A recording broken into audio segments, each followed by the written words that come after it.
Meet Switzerland, located at the heart of Western, Southern and Central Europe, covering 41,285 square kilometres. The country is divided into three regions: the Jura, the Alps and the Swiss Plateau.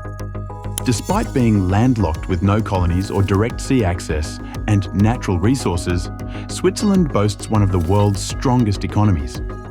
Swiss workers enjoy an average salary of $6,641, nearly double Austria's $3,306. Just how has Switzerland achieved such success? These are the secrets behind Switzerland's economic success story. The origins of an economic powerhouse. It all goes back to the 19th century. Back in 1848, the country underwent a major change as the federal constitution was made. This was accompanied by the rapid industrial revolution, particularly in the textile industry. What's more, right around this time, the country began to focus on the development of its railway network, which played a huge role in expediting the country's transformation from an agricultural one to an industrial one. In fact, economists call this period the Swiss miracle. But if you go further back into Switzerland's history, you'll realise that Switzerland had always been destined for this industrial success. Sure, the country may not have access to natural resources, but back in the 16th and 17th centuries, the country saw an influx of Protestant refugees, better known as Huguenots. These immigrants brought exactly what the Swiss needed: raw materials and the craftsmanship to turn those resources into valuable exports.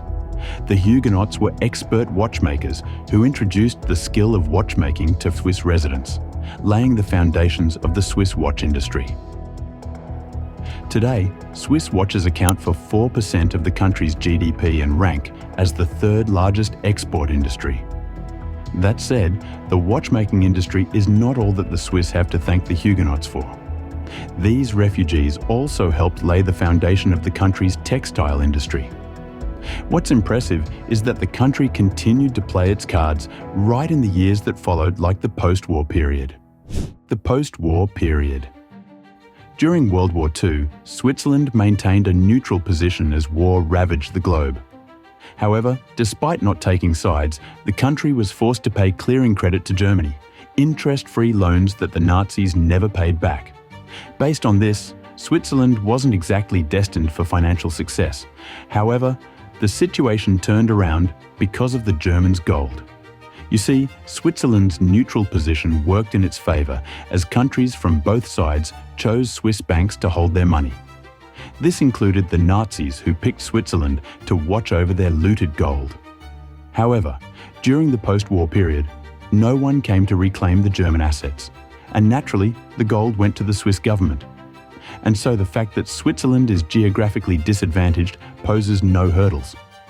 In fact, that perception couldn't be further from the truth. The blue banana. In reality, the landlocked country occupies an important position on the international stage because of the blue banana. For those of you who did not pay attention in geography class, this is not one of the country's tropical fruit exports. Stretching across from England to northern Italy, the blue banana is actually an economic trade strip, central to moving goods across the region, which is why they call it the true heart of Europe.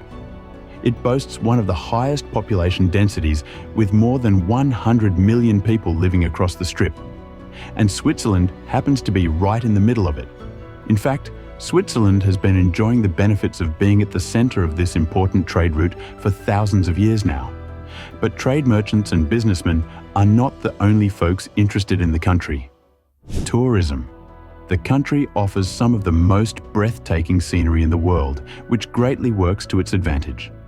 Every year, over 20.8 million tourists hop on a plane to Switzerland to enjoy the many hiking trails, ski resorts, and popular travel destinations the country has to offer.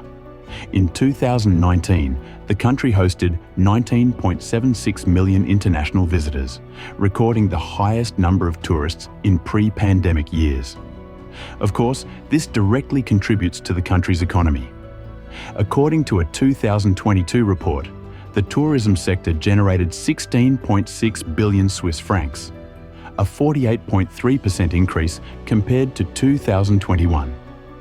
What's even more impressive is that the travel and tourism market is expected to grow by 1.29% from 2024 to 2029, leading to a potential market value of $6,159 million in 2029.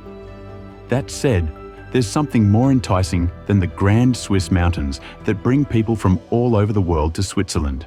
Banking system. And that's the Swiss banks.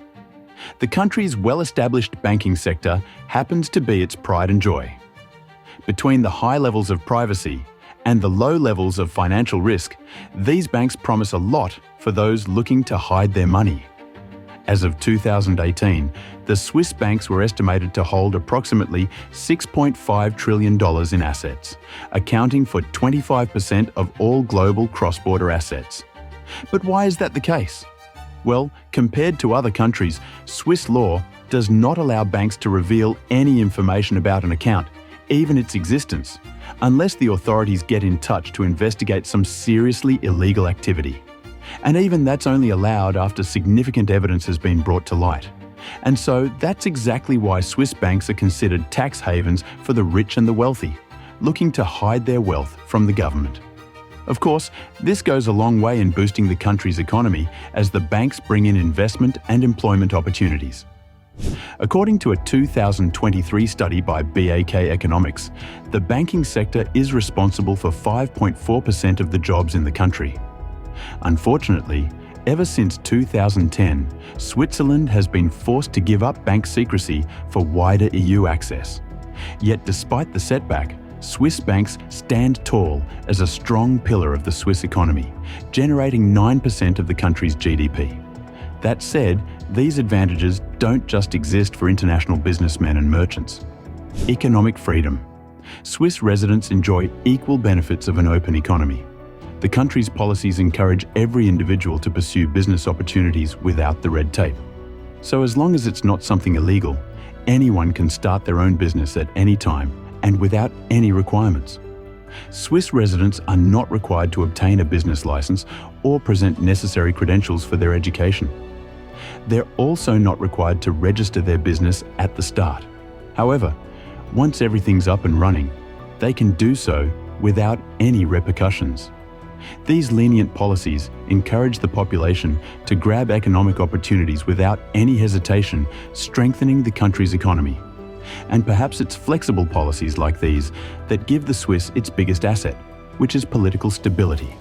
Political stability. Unlike most countries, Switzerland prides itself on direct democracy and decentralization. The unique model allows Swiss residents to have a say in matters of national concern through petitions. Anyone living on Switzerland's soil can start a petition, voicing their concerns under Article 33 of the Federal Constitution. The recipient of the petition, typically an office holder, is not legally required to respond to the petition, but generally, authorities do make it a priority to hear out the concerns of the citizens and take their opinions into account. What's more, instead of a one-man show, one committee is responsible for dealing with the affairs of the country, the Federal Council. Each of the 7 officials in the council takes turns serving the role of the president. What's even more impressive is that ever since the country was founded, only a few ministers have been forced to leave the government. But that's not all. Another reason why the public has trust in its representatives is that most office holders are employees or entrepreneurs. This beats the traditional career politicians who might be interested in the job for personal reasons instead of public service. And so Switzerland's success as an economic powerhouse is multifactorial. It's one smart decision after another that has allowed the country to attain such security and financial success.